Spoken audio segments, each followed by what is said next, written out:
Welcome to Paradigm Shifts, new thinking about our changing times with your host, Harriette M. Steinberg, practicing matrimonial and family law, real estate, trust and estates, and elder law. You can watch episodes on YouTube and listen through Apple Podcasts, Spotify, Google Podcasts, Stitcher, and more. For prior episodes, go to www.lawyersonli.com. Now here's the host of Paradigm Shifts, Harriette Steinberg.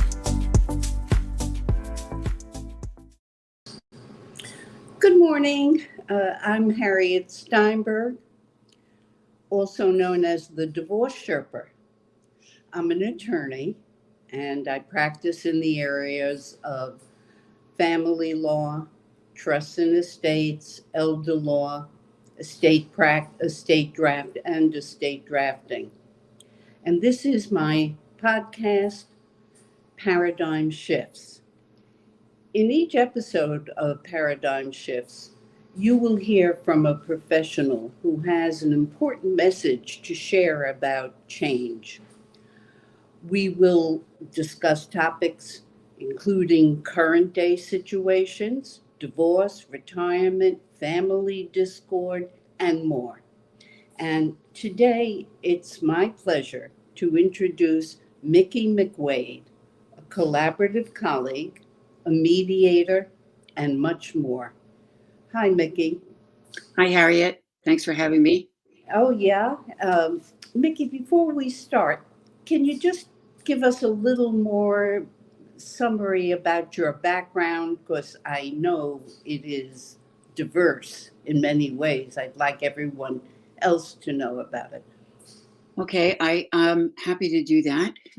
First, this is my second career of 20 years. I had worked in graphic design in the past, but then became a clinical social worker graduated in 2000. Excuse me. So my primary work is helping people through divorce in various ways. As you mentioned, Harriette, I'm a collaborative divorce coach, mental health professional, helping people communicate and help their kids through divorce. It's very primary for me.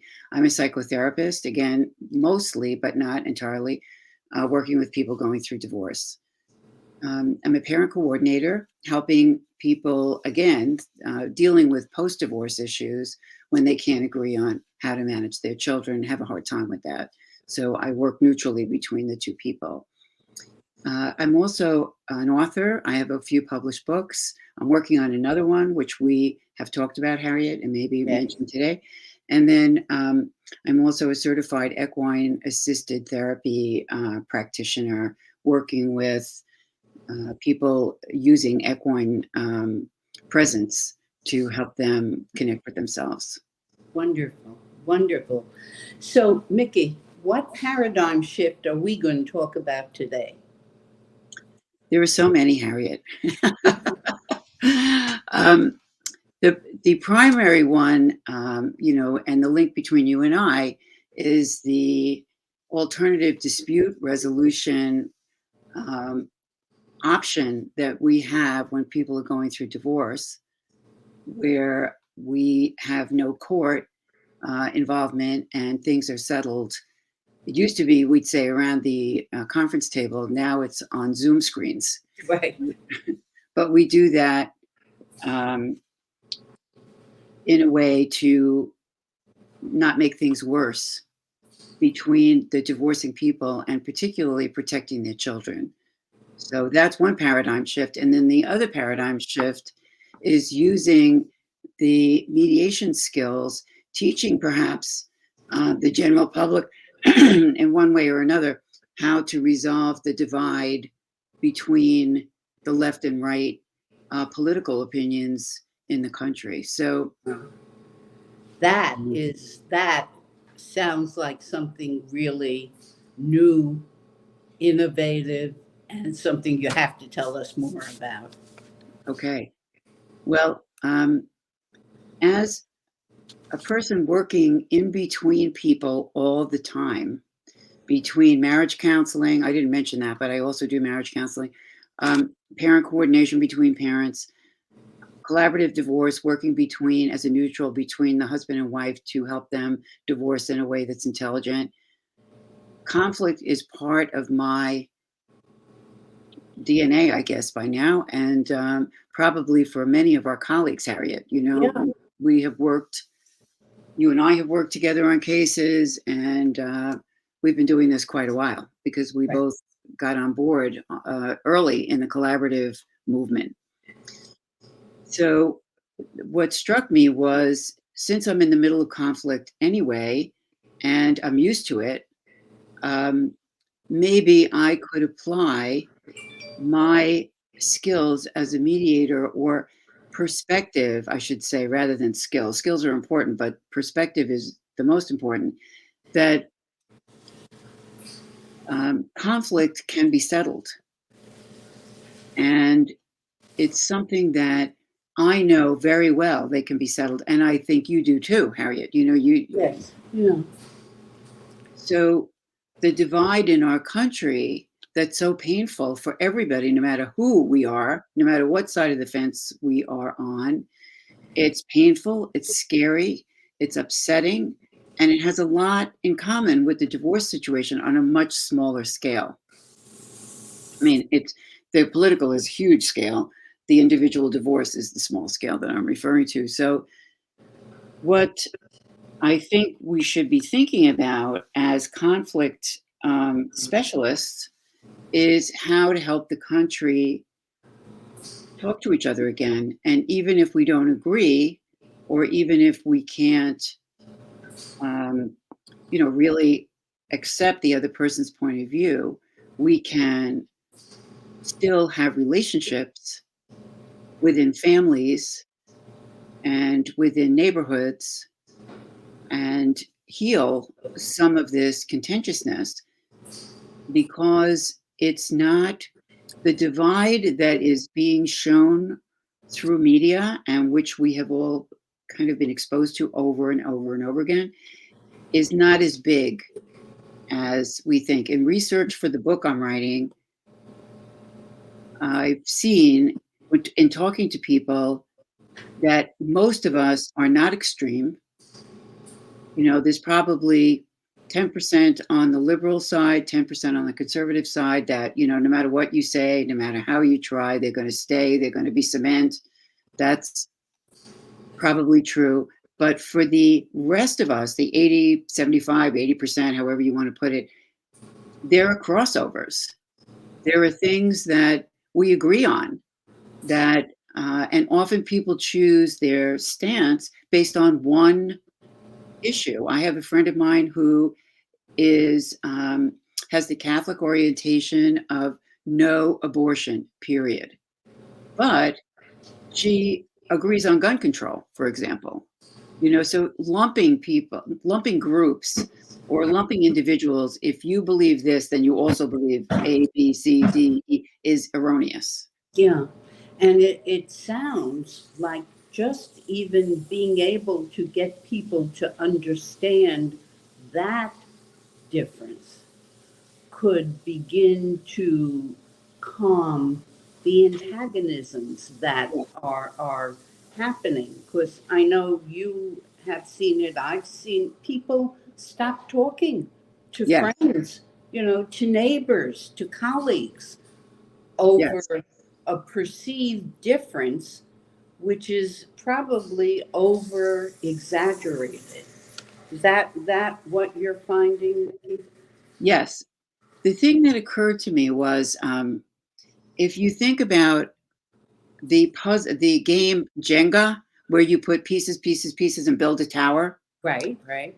What occurred to me was, human beings are like the Jenga stack. We have all kinds of things in the stack. Where the political thing is only one layer. Right. We're still parents or grandparents, or colleagues, or we help the poor, or we run a marathon, or Right. We're this is we're just one layer.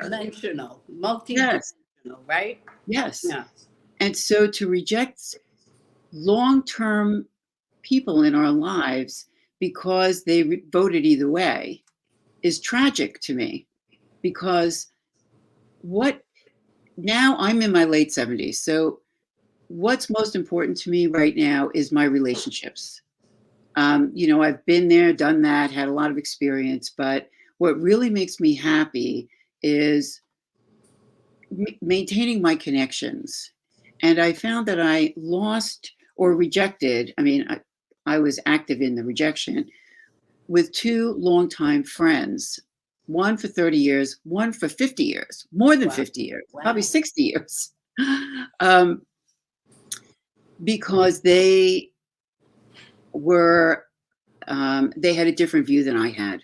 Mm-hmm. And this is not about who's right or who's wrong or me trying to convince them of my way, but I did try and lost the relationships for a while. Mm-hmm. Mm-hmm. But I had grief about that at this stage of the game, or at any stage of the game, we need support. We need people. We need our relationships. So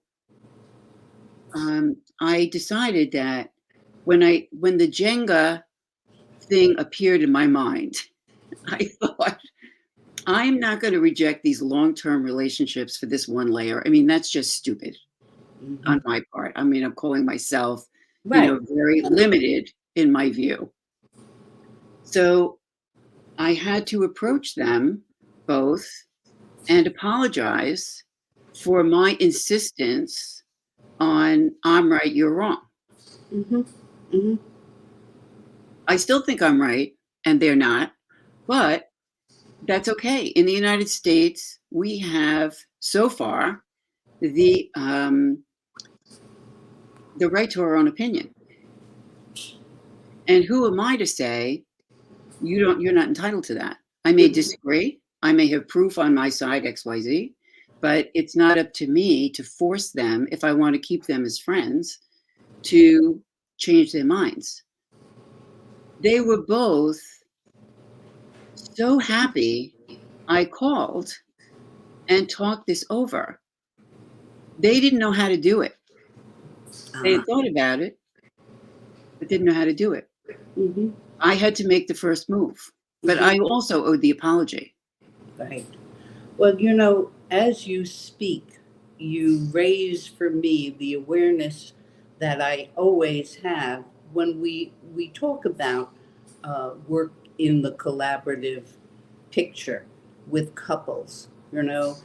It it always ends up that we don't change people's basic views, but we're able to manage them, or we show them other ways to help manage their expectations so that there is less contention Yes. between them, right? That's really a key.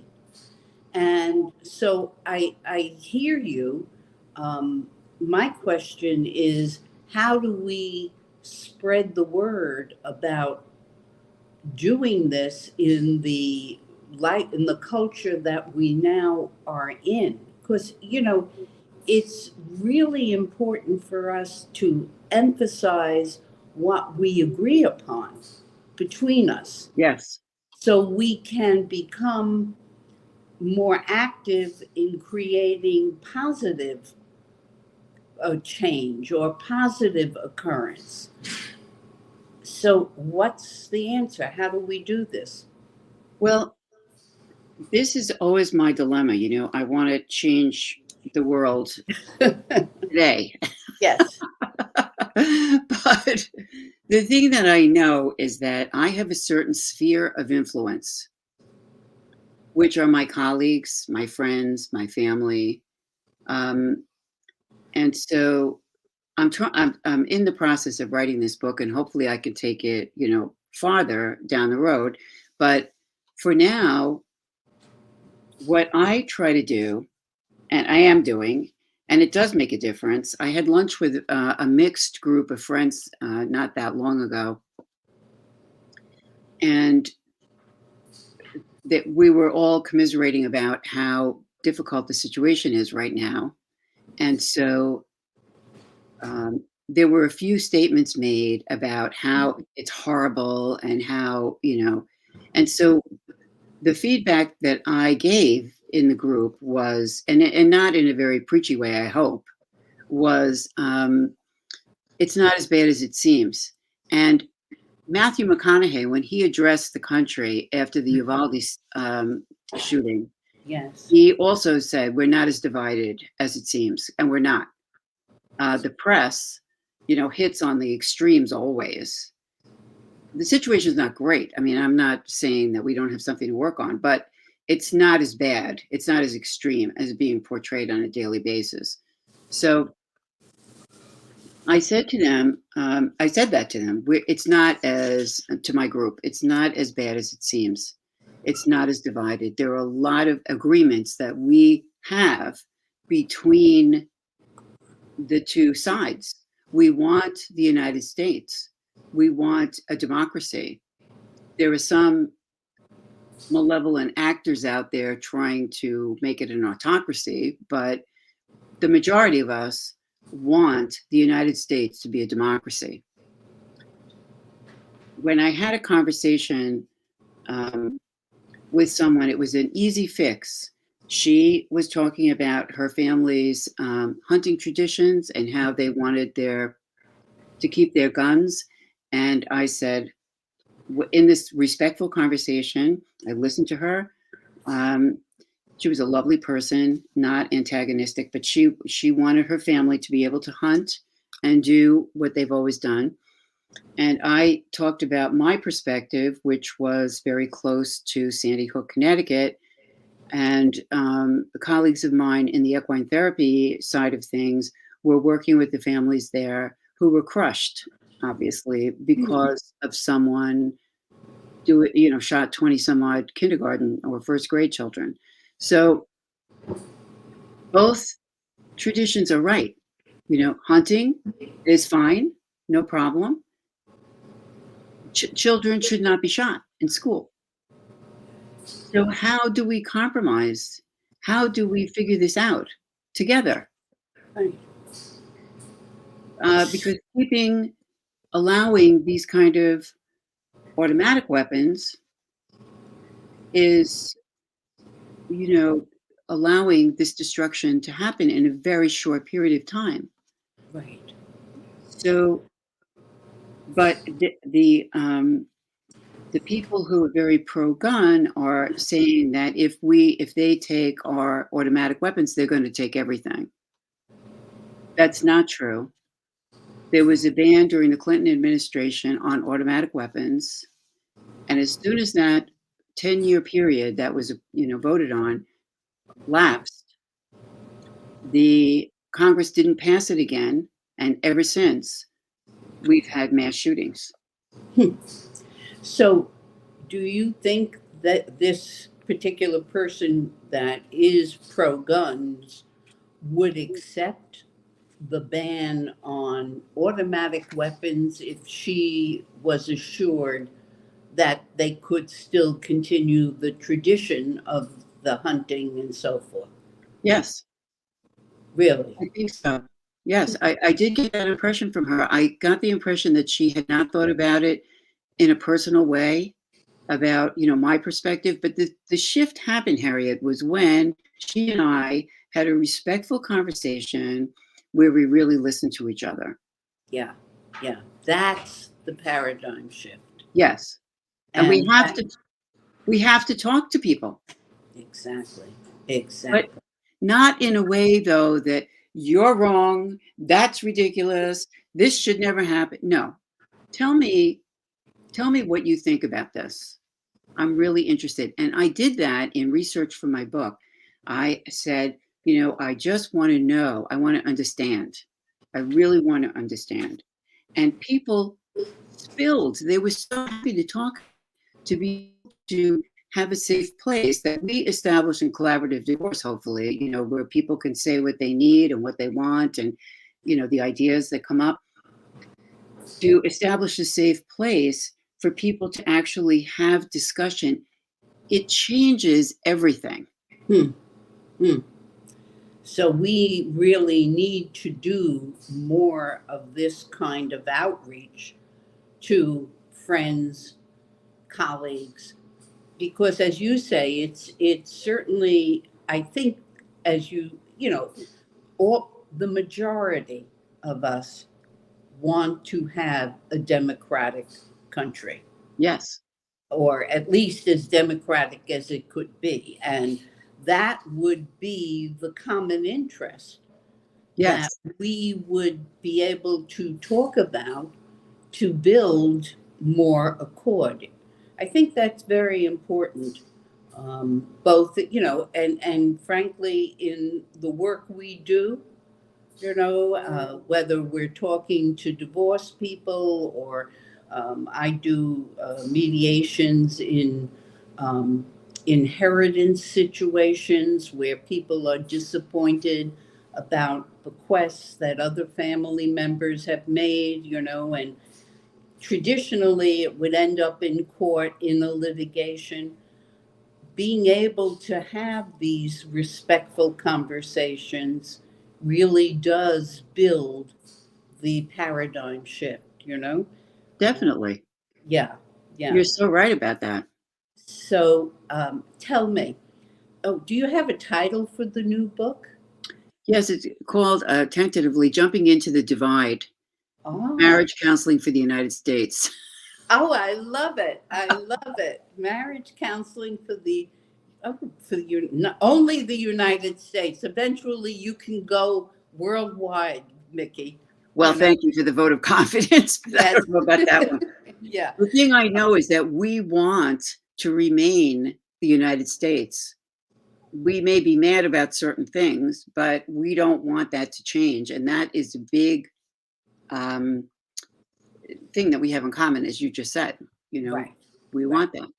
So shall I talk about Braver Angels for a second? Yes. I Go want to ahead. be sure to get this on this subject while we're talking about it.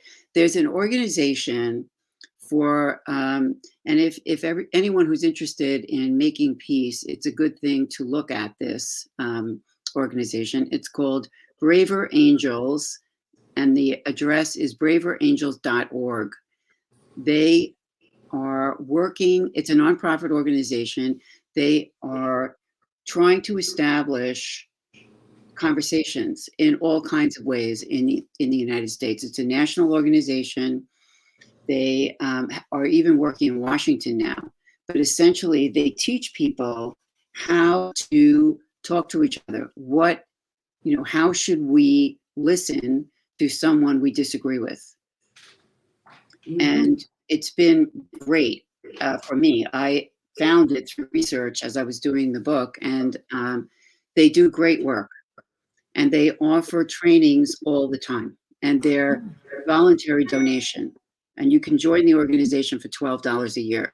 They're not about profit making. Mhm. So braverangels.org. I recommend anyone who's interested in this topic to check them out and see. Well, I think I'll be on that list very shortly. But tell me, before we conclude today's podcast, Micki, what's the best way to contact you? I can give listeners two ways. My cell phone is 914-557-2900. And my website is thedivorcecoach.com. And it starts with thedivorcecoach.com. And my email is mmcwade@mac.com. Perfect. Perfect. Well, that's going to conclude our podcast for today. Thank you, everyone, for tuning in. And Micki, thank you so much for My your pleasure, Harriet. perspective. Okay. Thank you for listening to Paradigm Shifts, new thinking about our changing times with your host, Harriette M. Steinberg, practicing matrimonial and family law, real estate, trust and estates, and elder law. You can watch episodes on YouTube and listen to Apple Podcasts, Spotify, Google Podcasts, Stitcher, and more. For prior episodes, go to www.lawyersonli.com.